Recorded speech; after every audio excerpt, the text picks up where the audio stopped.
Umat Tuhan yang terkasih dalam Yesus Kristus, Salam. Jumpa lagi pada malam ini 12 April 2022. Sebelum kita beristirahat malam ini, baiklah kita persiapkan hati kita.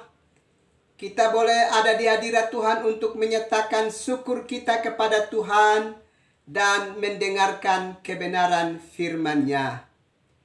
Mari kita berdoa. Ya Bapa, kami menyatakan syukur dan sembah kami karena Bapa terus berkarya untuk hidup dan keselamatan kami umat manusia. Kami sudah menerima malam pemberian-Mu.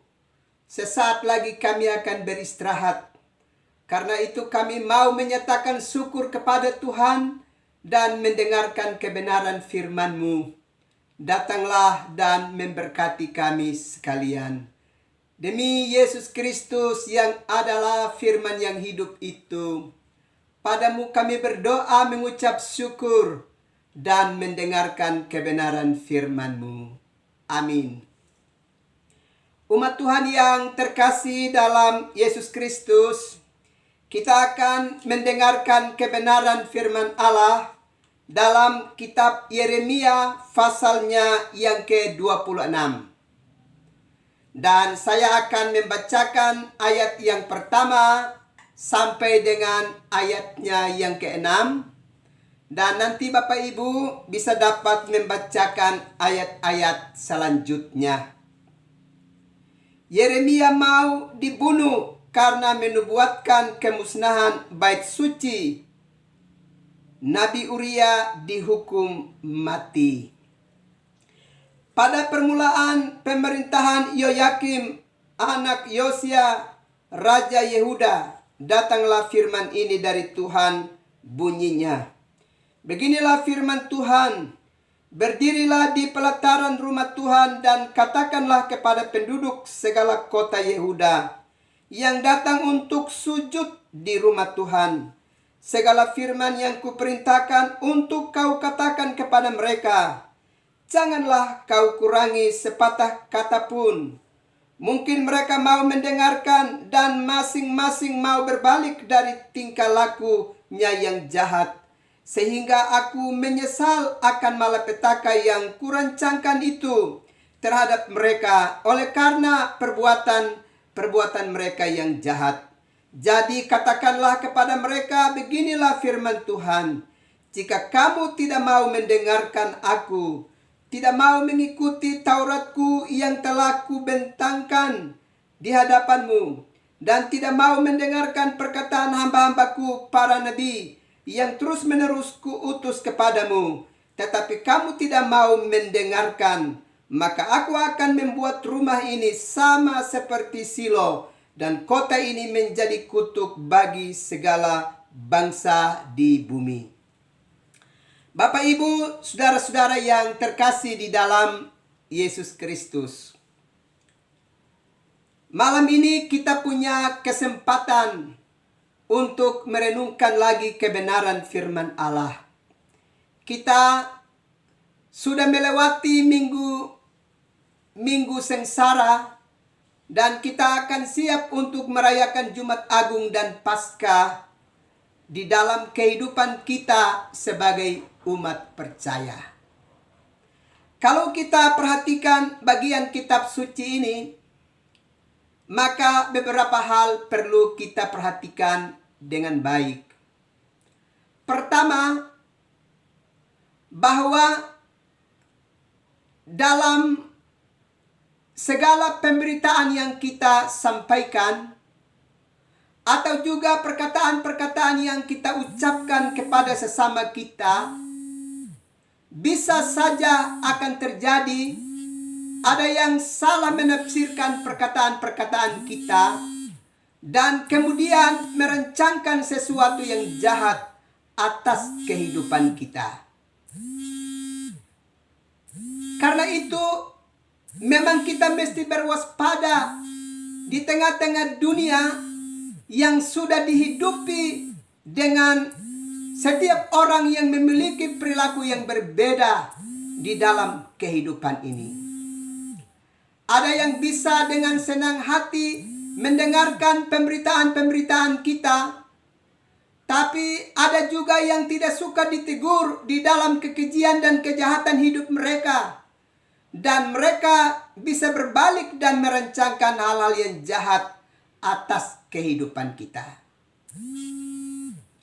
Hal itu sudah dialami oleh para nabi, sebagaimana yang kisah hidup mereka diberitakan di dalam kitab Yesaya pasalnya yang ke-26, yakni Nabi Yeremia dan Nabi Uria.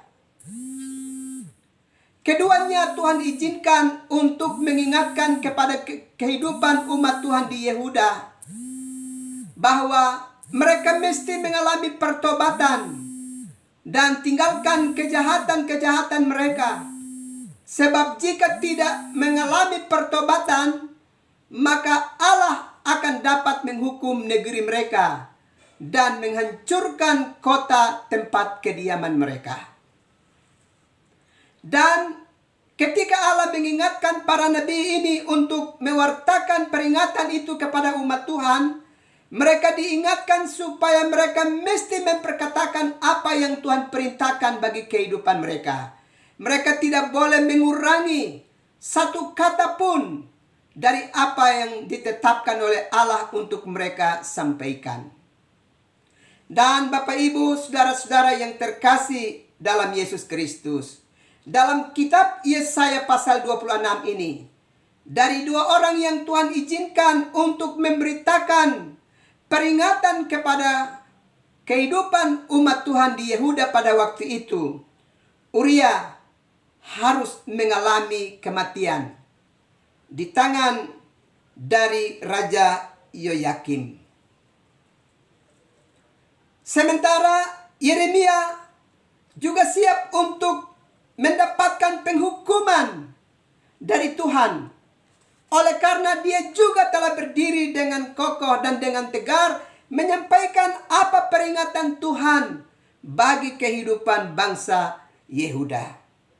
Tetapi dia masih dapat perlindungan dari Ahikam bin Safan. Kalau kita baca terus pada ayatnya yang ke-24 dari bacaan kitab suci ini. Bapak Ibu, saudara-saudara yang terkasih di dalam Yesus Kristus, karena itu memang kita mesti terus berwaspada di dalam kehidupan ini, bahwa setiap warta keselamatan yang kita sampaikan kepada setiap umat manusia di tengah-tengah kehidupan dunia ini, ada orang yang bisa mengalami perubahan perilaku karena dia mau mengalami perubahan hidup untuk dia tinggalkan hari-hari hidupnya yang keji. Tapi ada yang merasa kita mengganggu ketentraman hidup mereka. Dan bisa saja bahwa ada tindakan-tindakan tertentu yang didatangkan untuk mendatangkan derita atas kehidupan kita.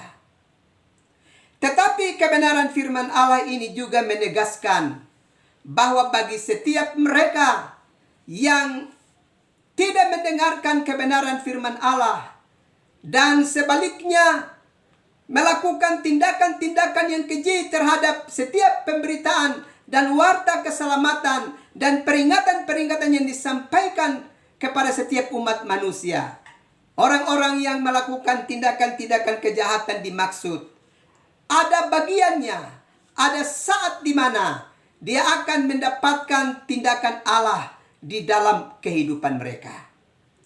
Karena itu melalui kitab Yesaya ini kita diingatkan bahwa kita mesti benar-benar mengalami pertobatan dalam hidup kita. Manakala ada kebenaran firman Allah yang diberitakan kepada kita, yang mengingatkan kita untuk kita mesti meninggalkan dosa-dosa kita, perbuatan-perbuatan keji kita, hendaknya kita mendengarkan warta keselamatan dimaksud. Dan jangan pernah kita mengeraskan hati kita dan terus bergumul dengan dosa di dalam hidup ini. Sebab jika kita mau mengeraskan hati kita, maka kita akan terus mengundang murka Allah itu datang ke tengah-tengah kehidupan kita. Karena itu, Bapak Ibu Saudara-saudara yang terkasih dalam Yesus Kristus, melalui pewartaan firman Allah ini, baiklah masing-masing kita dapat berefleksi untuk mengenal siapa sesungguhnya diri kita dan apa respons kita terhadap setiap pemberitaan firman Allah yang diwartakan kepada kita pada setiap kesempatan. Kita tentu berharap bahwa Roh Kudus membantu kita untuk mengalami pertobatan dan tinggalkan berbagai tindak kejahatan di dalam hidup kita sebelum Allah memurkai kehidupan kita dengan hebat. Ingatlah, dengarkanlah warta keselamatan dan berilah dirimu dituntun oleh Allah untuk mengalami perubahan di dalam hidup kita. Kiranya Tuhan memberkati kita sekalian. Amin. Mari kita berdoa. Segala puji, hormat, dan sembah kami nyatakan kepadamu Bapa, karena Bapa dalam kasih karunia-Mu sungguh-sungguh terus mengingatkan kami dengan kebenaran firman-Mu. Terima kasih untuk firman-Mu yang telah mengingatkan kami, supaya kami tidak mengeraskan hati kami, tapi kami mau tinggalkan berbagai keadaan yang tidak berkenan ke hadapan hadirat-Mu. Kami boleh tinggalkan itu dan mengalami pertobatan dan sungguh-sungguh hidup seturut dengan kehendak-Mu, ya Bapa. Bapa, malam ini hamba terus berdoa untuk umat-Mu yang tengah bergumul dengan berbagai-bagai penderitaan sakit, baik dalam rumah tangga mereka maupun di rumah-rumah sakit. Mereka tentu sedang menjerit dan keluarga mereka, bahkan diri mereka sendiri tengah berharap bahwa kalau Tuhan berkenan mereka bisa mengalami pemulihan. Karena itu tumpangkanlah tangan-Mu ke atas umat-Mu yang sakit. Dan kalau Bapa berkenan, pulihkan kehidupan mereka, supaya mereka punya kesempatan untuk mengalami kehidupan bersama keluarga dan mempermuliakan nama-Mu. Ini hanya kami minta kepada Tuhan, dan biarlah jadi menurut kehendak-Mu. Juga umat-Mu yang mengalami kesulitan dan penderitaan di dalam hidup mereka, apapun penderitaan yang dialami umat-Mu Bapa, Bapa menolong umat-Mu, baik dari anak kecil sampai para orang tua putih rambut, supaya semua umat-Mu mendapatkan pertolongan. Demikian juga malam ini hamba berdoa untuk rumah bersama kami Indonesia, yang saat ini penuh dengan hiruk pikuk, dengan berbagai kejadian yang tengah terjadi. Ya Bapa, selamatkan rumah bersama kami Indonesia ini. Selamatkan pemerintah kami, selamatkan rakyat kami, supaya biarlah semua kami terselamatkan dalam kasih karunia-Mu. Biarlah rumah bersama kami Indonesia ini diberkati oleh Tuhan. Terima kasih. Kami akan beristirahat malam ini. Datanglah dan berkati kami sekalian. Demi Yesus Kristus kami berdoa dan bersyukur. Amin. Umat Tuhan yang terkasih dalam Yesus Kristus, selamat malam, selamat beristirahat. Tuhan pasti terus melindungi dan memberkati umat Tuhan sekalian. Salam.